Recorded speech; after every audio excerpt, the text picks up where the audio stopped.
Hello friends, welcome back to my YouTube channel. Friends, आज का जो क्लास होगा वो 12th क्लास का रेनबो पार्ट 2 इंग्लिश है और इसमें जो चैप्टर 1 है इंडियन सिविलाइजेशन एंड कल्चर, जो कि महात्मा गांधी जी के द्वारा लिखा गया है, इस चैप्टर का आज समरी पढ़ेंगे। ठीक है, ये बोर्ड एग्जाम के लिए बहुत ही इम्पोर्टेंट है और चलिए देखते हैं कि क्या है इसमें। पूरे स्टोरी का इसमें निचोड़ है, जो मेन पॉइंट था, मेन लाइन था इसमें मौजूद है। ठीक है, और समरी का मतलब यही होता है कि पूरे स्टोरी का एक निचोड़ चाहिए। ठीक है, तो चलिए यहाँ पे देखते हैं। समरी स्टार्ट करने से पहले जब आप समरी का एक लाइन लिखिएगा ना, तो पहले लिखिएगा कि ये कहाँ से लिया गया है। ठीक है, तो चलिए जानते हैं। Indian civilisation and culture chapter का नाम है friends. Indian civilisation and culture chapter का नाम है, ये आपको तो मालूम ही होगा। तो देखिए, Indian civilisation and culture has been extracted from Mahatma Gandhi's autobiography my experiment with truth. ठीक है, इसमें तो कोई डाउट नहीं होनी चाहिए। इंडियन सिविलाइजेशन एंड कल्चर जो है वो महात्मा गांधी जी का एक ऑटोबायोग्राफी था। ऑटोबायोग्राफी यानी आत्मकथा होता है।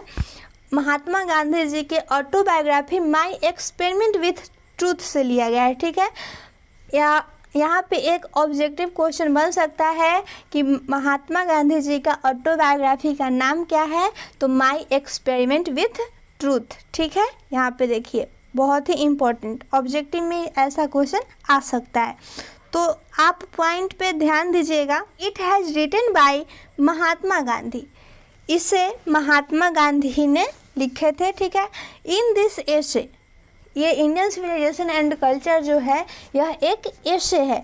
तो इस एसे में क्या बोलते हैं महात्मा गांधी, उनके बारे में सुनिए। In this essay Gandhi ji talks about the sound foundation of Indian civilisation. इस एसे में गांधी जी किसके बारे में बात करते हैं फ्रेंड्स, तो इंडियन सिविलाइजेशन के बारे में बात करते हैं। ठीक है, Gandhi ji also says that, Gandhi ji बोलते हैं, ऑल्सो सेज दैट, ऐसा कहते हैं कि हमेशा ऐसा कहते हैं कि western civilisation is based on materialism. Western civilisation है वो किस पे आधारित है, मेटेरियलिज्म पे। ऑन द अदर हैंड, और वहीं एक तरफ civilisation, Indian civilisation based on moral being, वहीं पे जो वेस्टर्न सिविलाइजेशन है वो मेटेरियलिज्म पे आधारित है और एक तरफ इंडियन सिविलाइजेशन है वो मोरल बीइंग पे आधारित है। ठीक है, अब यहाँ पे देखिए नेक्स्ट पॉइंट जो है वो देखिए, बहुत ही इम्पोर्टेंट है और ये सब आपका बुक में मौजूद है और बिहार बोर्ड एग्ज़ाम के लिए बहुत ही इम्पोर्टेंट है। ठीक है, यहाँ पे देखिए पॉइंट को। अकॉर्डिंग टू गांधी जी, गांधी जी के अनुसार, गांधी जी के अनुसार क्या होता है कि mind is a restless bird. Gandhi ji मतलब बोलते हैं कि मेरे अनुसार कि माइंड एक रेस्टलेस बर्ड है, यानी एक आरामहीन पक्षी है। ठीक है, mind is a restless bird, the more it gets the more it wants and still remains unsatisfied. ठीक है, mind is a restless bird, the more it gets the more it wants and still remains unsatisfied. और एक आप सुने होंगे paragraph, paragraph भी board exam में पूछा जाता है और उसमें से जो पूरा स्टोरी होता है उसमें से एक लाइन को उठाकर रख देगा आपको एग्जाम में और बोलेगा कि ये कहाँ से लिया गया है, किस चैप्टर से लिया गया है, इसके लेखक कौन है, इसके बारे में बताइए। तो ये जो है ना ये लाइन, इसे आप माइंड में करके रखिएगा। Mind is a restless bird, the more it gets the more it wants and still remains unsatisfied.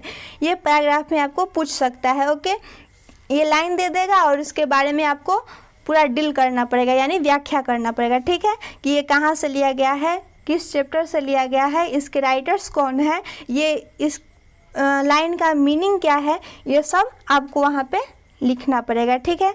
तो इस पर थोड़ा ज़्यादा फोकस कीजिएगा। A man is not necessary happy, a man is not necessary happy because he is rich, और unhappy because he is poor. एक आदमी जो है ज़रूरी नहीं है कि वो धनी है तभी खुश रह सकता है, और ये भी ज़रूरी नहीं है कि वो गरीब है तो दुख रह सकता है, ठीक है, दुखी रह सकता है। इस पॉइंट का यही मतलब है।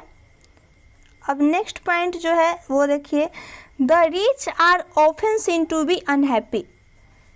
एक आप धनी को देखिएगा, एक धनी व्यक्ति को देखिएगा, वो हमेशा दुखी ही रहता है। The poor to be happy, और वहीं पे एक जो गरीब होते हैं वो खुश रहते हैं। आवर एंसेस्टर्स यानी पूर्वज होता है, हमारे पूर्वज। Our ancestors dissuaded us from luxuries and pleasures and also saw that our real happiness and health consist in a proper use of our hands and feet. ये बहुत ही इम्पॉर्टेंट होते हैं समरी बोर्ड एग्ज़ाम के लिए।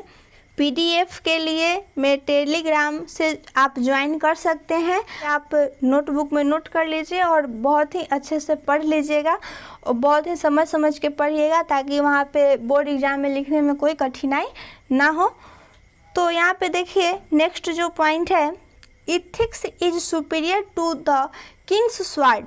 Our ancestor viewed that large cities were a snare and there would be gangs of thieves. Our ancestors view that, यानी हमारे पूर्वज जो है वो देखते हैं कि बड़े बड़े शहरों में, बड़े बड़े शहर जो होते हैं एक जाल के समान होते हैं। There would be gangs, और वहाँ पे गैंग्स किस चीज़ का, चोरों का गैंग रहता है, ठीक है। चोर का होता है रॉबर्स एंड स्नेयर, ये सब का गैंग होता है। People would not be happy there, वहाँ पे जो लोग होते हैं वो खुश नहीं रहते हैं। Therefore they were satisfied with A small villages, इसलिए वे कहाँ खुश रहते थे, वहाँ संतुष्ट कहाँ रहते थे, वो एक छोटे से गाँवों में संतुष्ट रहते थे, ठीक है। They lived independently and followed their agricultural occupation and enjoyed true home rule. Gandhiji also advised us to engrave on our hearts the motto of a Western philosopher, plain living and high thinking. एक मेटो जो है वो पूछ सकता है कि मेटो कहाँ का है, तो वो एक वेस्टर्न फिलोसफर है, ठीक है। और वो उसका जो सोच है ना, उसका जो थिंकिंग है वो सोचता है plane living and high thinking.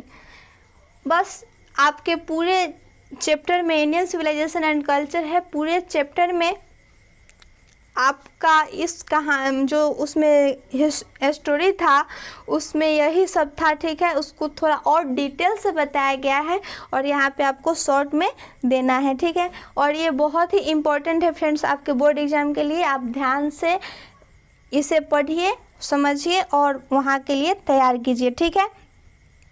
आज की वीडियो में इतना ही, और मिलेंगे कल भारत इज़ माई होम का समरी लेकर। तब तक के लिए जय हिंद।